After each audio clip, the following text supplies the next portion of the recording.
네, 오늘 최순실 국정농단 진상규명을 위한 2차 국회 청문회가 열리고 있는데요. 김기춘 전 비서실장에게 질문이 쏟아졌습니다. 모른다, 알지 못한다 답변을 이어갔는데 다만 자신이 대통령을 잘못 보필해서 이런 사태가 벌어진 데 대해서 국민께 사죄한다고 말했습니다. 자, 국회 연결해서 자세한 내용 들어보겠습니다. 안윤학, 조태현 기자 나와주십시오. 네, 국회 청문회장 앞에 나와 있습니다. 조금 전에 오전 질의가 끝났는데요.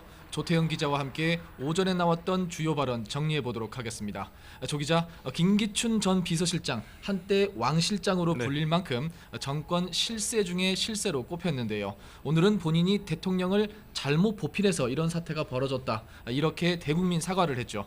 네, 오늘 주요 증인들이 출석을 대체로 거부하면서 김기춘 전 비서실장의 이 청문회처럼 개인 청문회처럼 현재 청문회가 진행되고 있습니다. 다소 위축된 모습으로 청문회장에 나타났는데요. 이 김기춘 전 비서실장 하면은 유신의 잔재이자 또 말씀하신 대로 왕 실장이기도 한 권력의 실세였죠.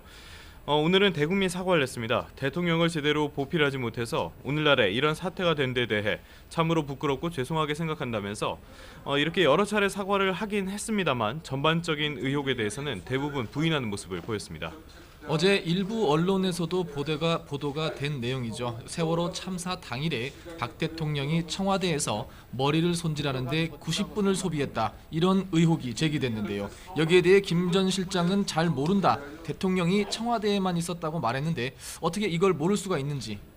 네, 관저에 있었던 내용들은 자신이 물어보지 않으면 알 수 없다고 대답을 했는데요. 만약 이 증언이 사실이라면은 상당히 좀 무능했던 것이 아닌가 이런 의심이 들 정도입니다. 이 외에도 최순실에 대해서도 전혀 몰랐다면서 계속적으로 의혹을 부인했습니다. 자신의 통화 기록을 봐도 한 번도 통화조차 하지 않았다고 강변을 했고요.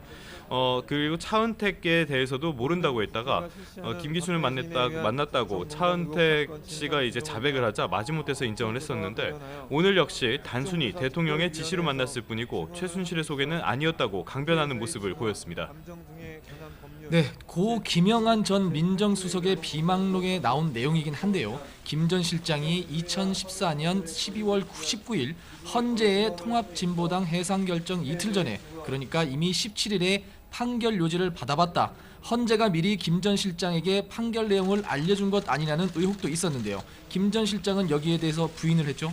네, 김 전 실장의 발언을 요약을 해보면요, 그건 완전한 루머다, 그런 일은 없다, 이렇게 요약을 할 수 있겠습니다. 전반적으로 좀 부정하는 모습을 보였는데 여기에 대해서도 역시 부정을 했습니다. 그런 것을 사전에 알고 이렇게 할 수 있는 것은 헌법재판소로서도 있을 수 없는 일이고 상상도 할 수 없는 일이라고 강조했습니다. 이 말씀하신 김영한 전 수석의 비망록에 대해서는 자신이 아끼는 후배 검사이긴 하지만 주관적인 생각이 가미되어 있을 것이라면서 전반적인 내용에 대한 불신을 표현하기도 했습니다. 오늘 청문회에는 애초 국정농단 의혹의 핵심인 최순실 정유라, 최순득, 장시호 등 최순실 일가와 함께 안종범 전 수석과 정호성, 이재만, 안봉근 등 문고리 3인방이 증인으로 채택됐지만 끝내 출석하지 않았는데요. 이들에 대한 동행명령장이 발부됐다고요.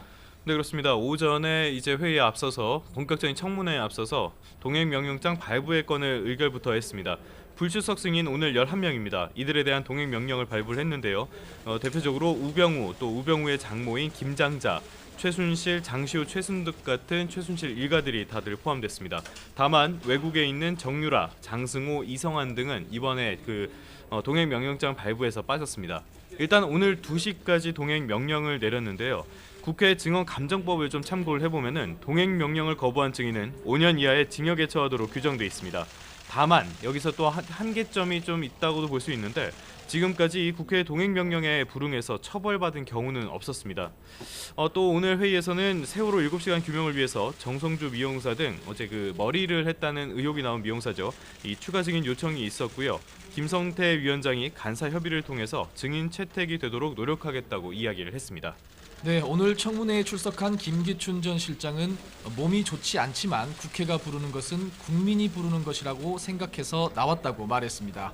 청문회에서 새로운 사실을 밝혀내는 것도 중요하지만 그간의 의혹들을 규명하는 것도 중요하지만 민심은 지금 의혹의 당사자들이 직접 출석해 진상규명에 나서주기를 바라고 있습니다. 지금까지 국회에서 전해드렸습니다.